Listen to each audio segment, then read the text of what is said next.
Hello நண்பர்களே, இப்பொழுது சாலை மீன் குழம்பு வைக்க போகிறேன். இது குழம்பு தேவையான தக்காளி, தேங்காய் வச்சுருக்கேன், பூண்டு, வெங்காயம், சின்ன வெங்காயம் எல்லாம் எடுத்து வச்சாச்சு. கொஞ்சம் புளி எடுத்து ஊற வச்சாச்சு. தக்காளியை பொடிசாக வெட்டியாச்சு. திருப்பி இது மீனை கழுவி சுத்தம் பண்ணி எடுத்து வச்சுருக்கு. அந்த தட்டில் இருக்கிறது பொரிக்கிறதுக்கு பச்சை தட்டில், இந்த தட்டில் இருக்கிறது குழம்புக்கு. எடுத்தாலும் குழம்பு கூட்ட போகிறேன். பாருங்கள், தேங்காய் தூக்கி அரைச்சிட்டு வந்தாச்சு. தேங்காய் உள்ளே போட்டாச்சு. அடுத்தது ஒரு 3 ஸ்பூன் 3 கரண்டி குழம்பு மிளகாய் தூள் போட்டாச்சு. இப்போ குழம்ப நல்லா புளியை கரைச்சி உள்ளே ஊற்றிட்டுருக்கோம். ஊற்றியாச்சு. தேவையான அளவு தண்ணியை கலந்து ஊற்றணும். புளியை கரைச்சி ஊற்றியாச்சு. இப்போ 2 வெந்தயம் போட்டாச்சு. ஒரு 3 பச்சை மிளகாய் போட்டாச்சு. போட்டால் தான் நல்லாயிருக்கும். குழம்பு வாசமாகவும் இருக்கும். குழம்பு அடுப்பில் வச்சு தீ பற்ற வச்சு விட்டாச்சு. குழம்பு காஞ்சிக்கிட்டு இருக்கு. இப்போ மீன் பொரிக்கிறதுக்கு மசாலா போட போகிறேன்.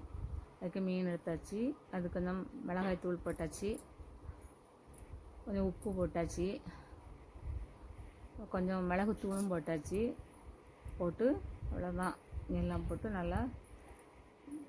நல்லா விரைச்சி வச்சிடணும் ஒரு பக்கம்.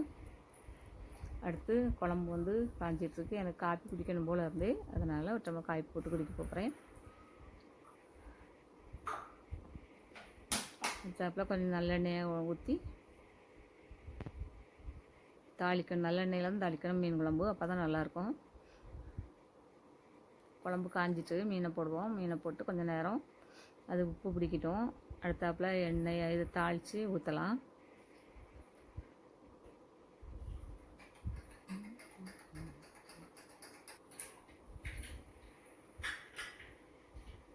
பாருங்கள், இப்போ கடுகு போட்டாச்சு. கருவேப்பிலையும் போட்டாச்சு. எடுத்து தாளித்து குழம்புக்குள்ளே ஊற்றியாச்சு. மீன் குழம்பு காயுது. அதனால் குழம்பு மீன் பொரிக்க போகிறேன். பாருங்கள், அதுக்கு தேவையான எண்ணெய் ஊற்றியாச்சு. மீனெல்லாம் உள்ளே போட்டாச்சு.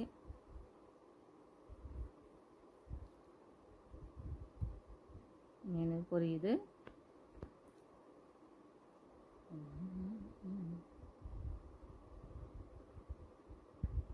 தலை மீனை பொரிச்சாச்சு. எடுத்து தட்டில் வச்சாச்சு மீனை. பாருங்கள், இவ்வளோ அழகாக இருக்குது மீனை பார்த்தா.